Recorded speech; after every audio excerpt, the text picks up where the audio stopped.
I know I'm a little behind the news cycle here, but I want to go back to yesterday's op-ed from the president on big tech regulation.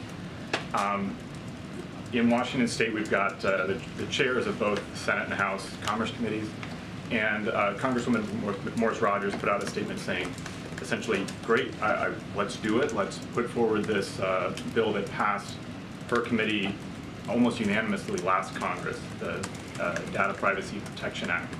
I just want to know if the president supports and the White House supports that bill.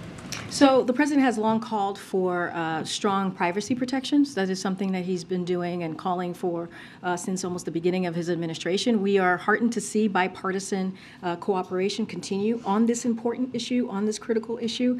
As the president said in his Wall Street Journal op-ed, as you mentioned, as you were referring to the op-ed that came out recently, Democrats and Republicans need to come together to pass serious federal protections for Americans' privacy, including the strongest possible protections for minors. That means clear limits on how companies can collect, use, and share highly personal data.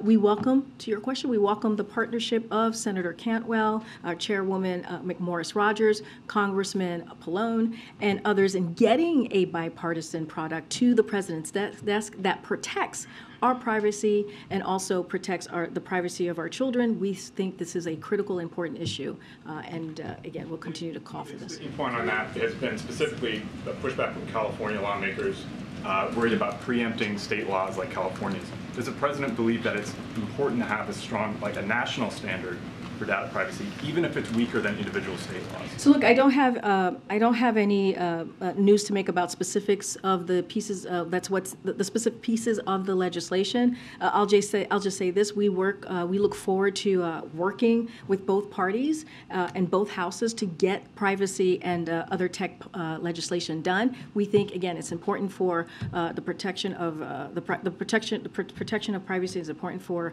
Americans across the country, but also